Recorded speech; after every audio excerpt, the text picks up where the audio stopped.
Messi and Ronaldo have put us in that way of we need to express excellence sheerly by numbers. Is Vinícius Jr. capable of breaking up the future Haaland and Mbappé duopoly? I think maybe. I think the reason we're looking at it as an Mbappé and Haaland duopoly, and certainly in terms of the Ballon d'Or, Binary.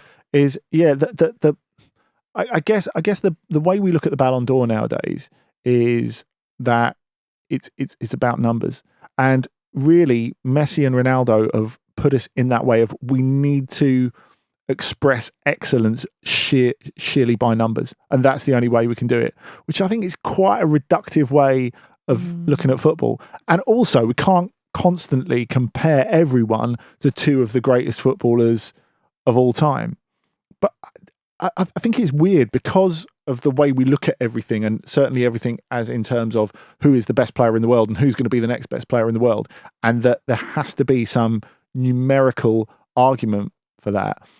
Even though it was, 15 years ago, it kind of feels anachronistic that Fabio Cannavaro won the Ballon d'Or now, doesn't it? You know, it feels like a different lifetime, not just a different generation. I think that's a really fascinating point. Like, have we got into an era where like everything has to be greatest of all time?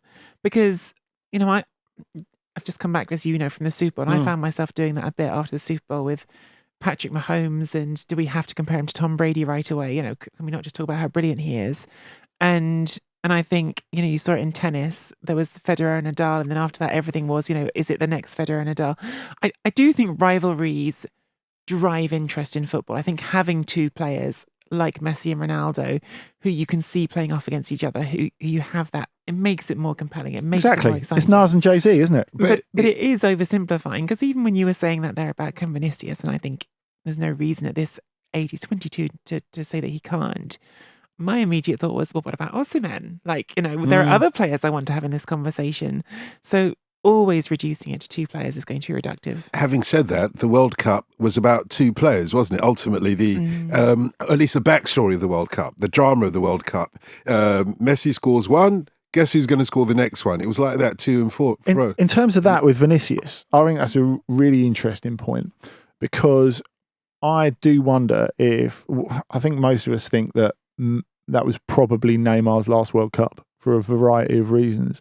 I wonder if Vinícius has better World Cups in the future when Neymar is not in the team. Like, I think when you talk about positionally, when you were talking, Nicky, before about positionally, how do Vinícius and Mbappé click if they're in the same Madrid team? And you know what? We might find out in the next year or two. Yeah. I think that's a really interesting point, because it's not just about individuality. It's about complementarity as well. It's about chemistry.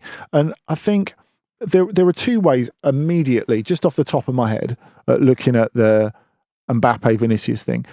There's the way of looking at it to think that Mbappé might wander off to the left and eat his space. Mm-hmm. There's the other way of looking at it, which is good players will find a way to play together. And if he does drift over into the left, maybe Vinícius comes into the centre and all of a sudden he scores more goals, because he's got 7 in La Liga so far this season. I wonder if there's an argument, if he was playing with Mbappé, do they both get more goals? It's a fascinating and one. maybe.